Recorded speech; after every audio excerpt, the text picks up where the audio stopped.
இன்னைக்கு உலகத்தையே உலுக்கிக்கிட்டு இருக்கிற ஒரு முக்கியமான விஷயத்தை பற்றி தான் பேச போகிறோம். ரஷ்யா உக்ரைன் போர் தொடங்கி 4 வருஷம் ஆகுது. ஆனால் இப்போ அந்த போர் உக்ரைனை தாண்டி நாட்டோ நாடுகளோட எல்லைக்குள்ளேயே நுழைய ஆரம்பிச்சிருக்கு.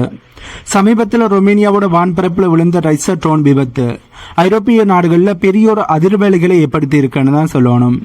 ஏன் இந்த விபத்து இவ்வளோ பெரிய முக்கியமான விஷயமா பார்க்கப்படுது? இதனால போர் தீவிரமடைய போகுதா? நாட்டோ வெர்சஸ் ரஷ்யா போரானது ஆரம்பிக்க போகுதா? இதை பற்றி தான் இந்த வீடியோவில் நாங்கள் தெளிவாக பார்க்க போகிறோம். வீடியோக்குள்ளே போகிறதுக்கு முன்னாடி நம்ம சேனலை சப்ஸ்கிரைப் பண்ணி பக்கத்துக்கு பெல் ஐக்கானை கிளிக் பண்ணி வைங்க. அப்போ தான் நான் போடக்கூடிய வீடியோஸை நீங்கள் உடனுக்குடன் பார்க்க முடியும். வாங்க போய் வீடியோக்குள்ளே போகலாம். முதல்ல ரஷ்யாவோட ரியாக்ஷன் எப்படி இருக்கு என்பதை பார்ப்போம். ரஷ்யாவோட பாதுகாப்பு கவுன்சிலோட துணைத் தலைவராக இருக்கிற டிமித்ரி மெத்வதேவர்கள் ஐரோப்பிய நாடுகளுக்கு ஒரு நேரடியான மிரட்டலை விடுத்திருக்கார். அவர் அப்படி என்ன சொல்லியிருந்தாருண்டா, உக்ரைனுக்கு நீங்க ட்ரோன், ஆயுதங்கள், உளவு தகவல்கள் என்று எல்லாத்தையும் கொடுத்துக்கிட்டு இருக்கீங்க. நீங்க இப்ப போர்ல மறைமுகமா இல்ல, நேரடியாகவே இறங்கிட்டீங்க அப்படின்னு ஒரு குற்றச்சாட்டை முன்வைச்சிருக்கார். அது மட்டும் இல்லாம ஐரோப்பிய குடிமக்களே, இனிமே உங்க நிம்மதியான உறக்கம் முடிவுக்கு வந்துடுச்சு என்ற பகிரங்கமான மிரட்டலையும் கொடுத்திருக்கார். இது வெறும் பேச்சோட மட்டும் நிற்க போறது இல்லை. ட்ரோன் தயாரிக்கிற இடங்கள் எல்லாம் இனி ரஷ்யாவோட டார்கெட் லிஸ்டில் இருக்கும் என்றும் அவர் சொல்லியிருப்பது உலக நாடுகளையும் முக்கியமான நாட்டோ நாடுகளையும் ஐரோப்பிய நாடுகளையும் மிக பெருசா பதற்றத்துக்கு உள்ளாக்கி இருக்கு. இப்ப ரொமேனியாவோட எல்லை பகுதியில இந்த தாக்குதலானது இடம்பெற்ற நைட் என்ன நடந்தது என்பதை கொஞ்சம் டீப்பா பார்ப்போம். அன்னைக்கு நைட் கிட்டத்தட்ட ஒரு 9:15 மணிக்கு தொடங்கி விடிய காலை 2:20 மணி வரைக்கும் உக்ரைனோட துறைமுக பகுதியை குறிவச்சு ரஷ்யா ஒரு பயங்கரமான அட்டாக்கை பண்ணினாங்க. கிட்டத்தட்ட 50க்கு மேற்பட்ட one way attack ட்ரோன்களை Russia AV இருக்கிறார்கள். அதுல ஒரு ட்ரோன் மட்டும் ரொமேனியாவோட எல்லையை தாண்டி உள்ள வந்துடுச்சு. ரொமேனியாவோட ராணுவத்தோட ரேடார் சிஸ்டம் இதை மிக துல்லியமா கவனிச்சிருக்கு. அந்த ட்ரோன் கரெக்டா 1:52க்கு ரொமேனியா வான் எல்லைக்குள்ள நுழைஞ்சிருக்கு. கிட்டத்தட்ட ஒரு 10 கிலோமீட்டர் தூரம் ரொமேனியாவோட பார்டர் பகுதியில இருந்து 10 கிலோமீட்டர் தூரம் உள்ள பயணம் பண்ணி இருக்கு.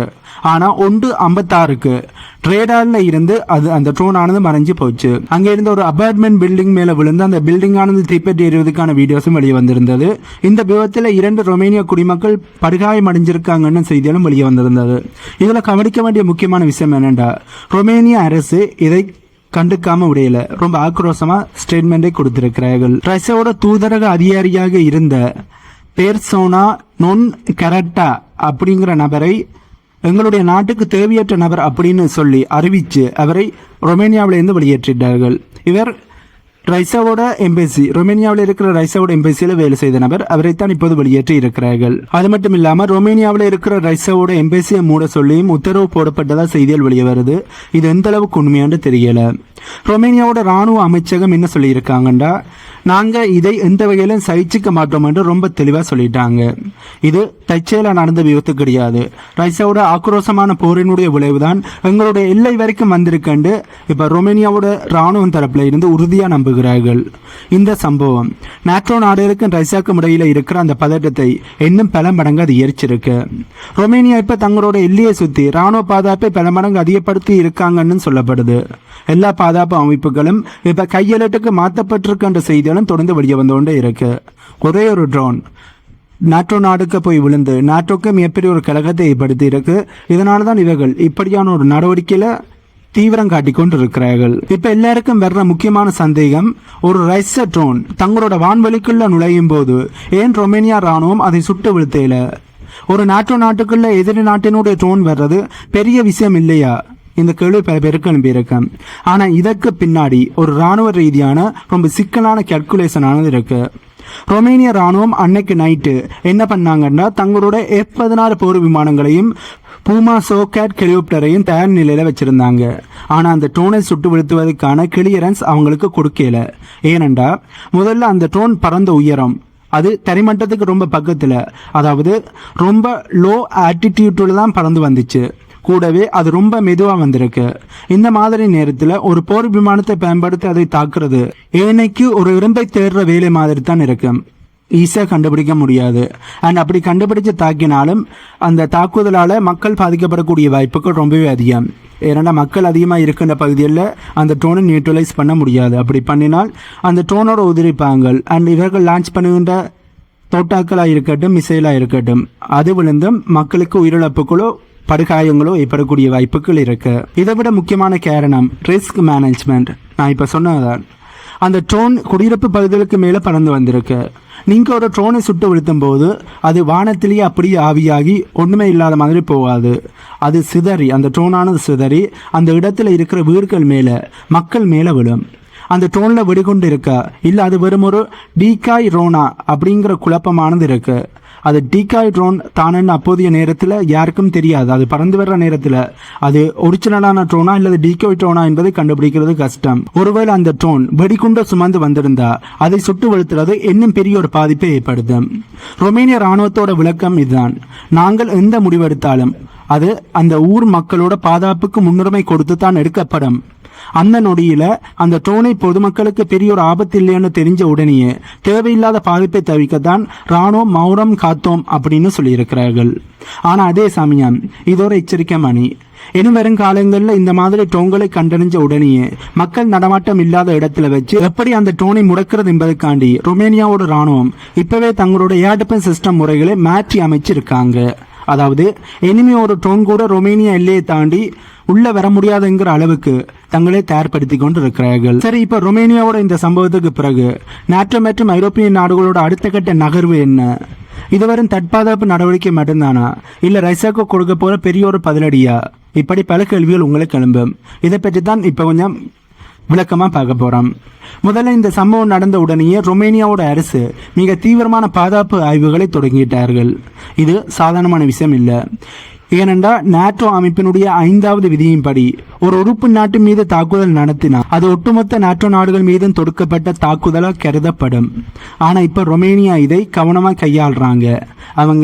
நாங்க நேரடியா பெரிய ஒரு போரை தூண்டிவிட விரும்பல, அதே சமயம் எங்கள்லயே விட்டு கொடுக்க மாட்டோம் அப்படின்னு ரொம்ப தெளிவா இருக்காங்க. இப்போ ரொமேனியா என்ன பண்றாங்கன்னா, அமெரிக்கா மற்றும் பிரிட்டனோட உதவியோட வான் எல்லைகளை கண்காணிக்கிற நவீனமான ரேடார் மற்றும் ஆன்டி ஏர்கிராப்ட் மிசைல் டிஃபென்ஸ் சிஸ்டங்களையும் பலப்படுத்தி கொண்டிருக்கிறார்கள். இதற்கான ஒப்பந்தங்கள் எல்லாம் இப்ப வேகமா கையெழுத்தாகிக்கிட்டு இருக்கு. இன்னும் ஒரு 2 வருஷத்துல ரொமேனியாவோட எல்லை பகுதி ஐரோப்பாவிலேயே ஒரு அதிக பாதுகாப்பு கொண்ட இடங்களா ஒன்னா மாறக்கூடிய வாய்ப்புகள் இருக்குன்னு சொல்லப்படுது. அது மட்டும் இல்லாம உக்ரைனோடு சேர்ந்து ஒரு கூட்டு ட்ரோன் உற்பத்தி திட்டத்தையும் ரொமேனியா இறங்கி இருக்கிறார்கள். அதாவது எங்களை மிரட்ட நினைக்கிற அதே ட்ரோன் தொழில்நுட்பத்தை நாங்களே தயாரித்து எங்களை பாதுகாக்க போறோம் என்பதுதான் ரொமேனியாவோட தற்போதைய வாதமா இருக்கு. உக்ரைனோட சேர்ந்து இவங்க பண்ற இந்த கூட்டு தயாரிப்பு ரஷ்யாவுக்கு ஒரு நேரடியான எச்சரிக்கை. இப்ப ரஷ்யாவோட இந்த மிரட்டலுக்கு பதிலடி கொடுக்க நாட்டோ நாடுகள் எல்லாருமே சேர்ந்து ஒரு கூட்டு பாதுகாப்பு வலயத்தை, கலெக்டிவ் செக்யூரிட்டி ஷீல்டை உருவாக்கிக்கிட்டு இருக்காங்கன்னு சொல்லப்படுது. பட் ஏற்கனவே நாட்டோ என்பது ஒரு ராணுவ அமைப்பு. நாட்டோவை பாதுகாப்பதற்கான நிறைய வலயங்கள் இருக்கு. இப்படி இருக்கிற புதுசா ஒன்றை உருவாக்கணுமா என்ற கேள்வியும் பல மத்தியில் எழும்பியிருக்கு. இனிமே ஒரு ட்ரோன் எல்லையை தாண்டினாலும் அதை துல்லியமா கண்டறிஞ்சு மக்கள் நடமாட்டம் இல்லாத பகுதியில வச்சு அதை சுட்டு வீழ்த்துறதுக்கு தொழில்நுட்பமானது இப்ப வளர்ச்சியடைந்துட்டுன்னு சொல்லப்படுது. ரஷ்யாவோட மெத்துவதையவர்கள் சொன்ன அந்த நிம்மதியான உறக்கம் முடிஞ்சு போச்சு என்ற மிரட்டலுக்கு நாட்டோ நாடுகள் இப்ப ஆயுதங்கள் மூலமும் ராணுவ கூட்டமைப்பு மூலமும் வலுவான ஒரு பதிலடி கொடுத்துக்கிட்டு இருக்கிறார்கள் என்று சொல்லப்படுது. இதனை மேற்குலக நாடுகள் சொல்கிறார்கள். இதனால் போர் குறையுமா இல்லை இன்னும் தீவிரமாக பரவ போகுதா என்பதை நாங்கள் வெயிட் பண்ணி தான் பார்க்கணும். வருங்காலத்தில் ரஷ்யாவோட அடுத்த கட்ட நகர்வுகள் தான் இதனைத்தையும் தீர்மானிக்க போகுது. ஆனால் ஒன்று மட்டும் நிச்சயம், ஐரோப்பாவோட எல்லைகள் இனி முன்னாடி இருந்ததை விட பல மடங்கு பாதுகாப்பாக மாற்ற வேண்டிய ஒரு கட்டாயத்துக்கு தள்ளப்பட்டிருக்கிறார்கள். எப்போ ரஷ்யா உக்ரைன் போர் ஆரம்பித்து ரஷ்யாவை ஐரோப்பிய நாடுகள் எதிர்த்தார்களோ அப்போதில் இருந்த ஐரோப்பிய நாடுகள் தொடர் பதற்ற நிலையில தான் இருக்கிறார்கள். அவர்களுடைய பாதுகாப்புக்கு எந்த ஒரு உறுதியுமே இல்லாமத்தான் இருக்கு. இப்ப நாம இந்த வீடியோட கடைசி பகுதிக்கு வந்துட்டோம். இந்த ரொமேனியா சம்பவம் என்பது ஏதோ ஒரு தற்செயலான விபத்தோ அல்லது ஒரு சின்ன ட்ரோன் விவகாரமோ கிடையாது. இது நவீன காலத்துல போர் எப்படி மாறப்போகுது என்பதற்கான ஒரு பெரிய ஒரு ட்ரெய்லரா தான் பார்க்கப்படுது. ஒரு காலத்தில் எல்லைகளை கடக்க போர் விமானங்கள், டேங்கிகள் தேவைப்பட்டுச்சுது. ஆனா இன்னைக்கு கண்ணுக்கு தெரியாத சின்ன சின்ன ட்ரோன்கள் ஒரு நாட்டினுடைய எல்லையை தாண்டி பயத்தை விதைக்க முடியுது என்று ரஷ்யா நிரூபிச்சிருக்கு. ஆனா இதையே நாட்டோ நாடுகள் எப்படி பார்க்கறாங்க? எங்களுக்கு இது ஒரு எச்சரிக்கை என்று அவர்கள் சொல்கிறார்கள். அவ்வளவுதான். அமைதி பேச்சுவார்த்தை ஒரு பக்கம் நடந்தாலும் இன்னும் ஒரு பக்கம் ஆயுதங்களோட சத்தம் கேட்டுக்கிட்டே தான் இருக்கு. ரஷ்யா தன்னோட ஆதிக்கத்தை நிலைநாட்ட பார்க்கிறார்கள் என்று மேற்குலக நாடுகள் சொல்கிறார்கள். நாட்டோ தங்களோட எல்லைகளை பாதுகாக்க துடிக்குதுன்னு சொல்கிறார்கள். ஆனா எல்லைகளை பாதுகாக்க துடிக்கின்ற நாட்டோ நாடுகள் ரஷ்யாவை எதிர்த்திருக்க வேண்டிய தேவையானது இல்லை. ரஷ்யாவை எதிர்ப்பதற்காண்டு உக்ரைனுக்கான உதவிகளை கொடுத்திருக்க வேண்டிய தேவையும் இல்லை. ஆகவே நாட்டோ நாடுகள் பிளான் பண்ணி செய்கிறார்கள். பட் இந்த பிளானுக்கு ரைசாவோட ராணுவம் பலிக்கரையாக மாற மாட்டார்கள் என்பதுதான் நிறைய வல்லுநர்களோட கருத்து. இந்த இரண்டு பெரிய சக்திகளோட, அதாவது ரஷ்யா மற்றும் நாட்டோட ஈகோ போராட்டத்துக்கு நடுவில் உண்மையிலேயே பாதிக்கப்படுறது என்னமோ சாதாரணமான மக்கள் மட்டும்தான். காயமடைஞ்ச அந்த இரண்டு ரொமேனிய மக்களோட நிலைமைதான் இன்னைக்கு உலகமே எதிர்கொண்டு இருக்கிற ஒரு நிச்சயமற்ற எதிர்காலத்தோட அடையாளமாக இருக்கு. பட் ரைசாக்களில் தாக்குதலை நடத்தி சிவிலியன்ஸ் மீது அட்டாக் பண்ணும்போது அதை பற்றி யாருமே கேள்வி கேட்காத நபர்கள் ரொமேனியாவோட கட்டிடத்தின் மீது தாக்குதல் இடம்பெற்றவுடனே இந்த உலகத்தில் அமைதி வேண்டுமா அல்லது ஆயுதங்கள் பேச வேண்டுமா, போர் எல்லையை தாண்டி பரவுமா இல்லை அடக்கப்படுமா, இதெல்லாம் ரைசாக்கும் நாட்டோக்கும் இடையில் இருக்கிற அடுத்த கட்ட நகர்வுல தான் தங்கி இருக்கு. ஆனால் ஒன்று மட்டும் உறுதி, இந்த உலகம் இன்னுமே பல மாற்றங்களை காணப்போகுது. இந்த மொத்த விஷயத்தில் ரைசாவோட ஆக்ரோஷமான போக்கு நியாயமானதா இல்லை நாட்டோ நாடுகள் உக்ரைனுக்கு உதவுவதால் இந்த நிலைமை ஏற்புடையதாக இருக்கா? இதை பற்றி நீங்கள் என்ன நினைக்கிறீங்க என்ற கருத்துக்களை மறக்காமல் கீழே கொமெண்ட்ல சொல்லுங்கள். பட் என்னை பொறுத்தவரை ரைசா செய்வது சரி, ரைசாவோட மிரட்டலும் சரிதான்.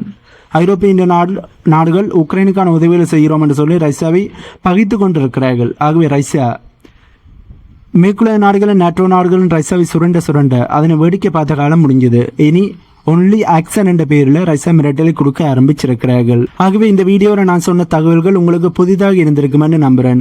இந்த தகவல்கள் உங்களுக்கு புதிதாக இருந்தால் நம்ம சேனலை சப்ஸ்கிரைப் பண்ணி பக்கத்துக்கு பெல் ஐக்கானை கிளிக் பண்ணி வைங்க. அப்போ தான் நான் போடக்கூடிய வீடியோஸை நீங்கள் உடனுக்குடன் பார்க்க முடியும். இன்னும் ஒரு புதிதான தகவல்கள் உள்ளடங்கிய புதிய வீடியோவில் உங்களை நான் மீட் பண்ணுறேன்.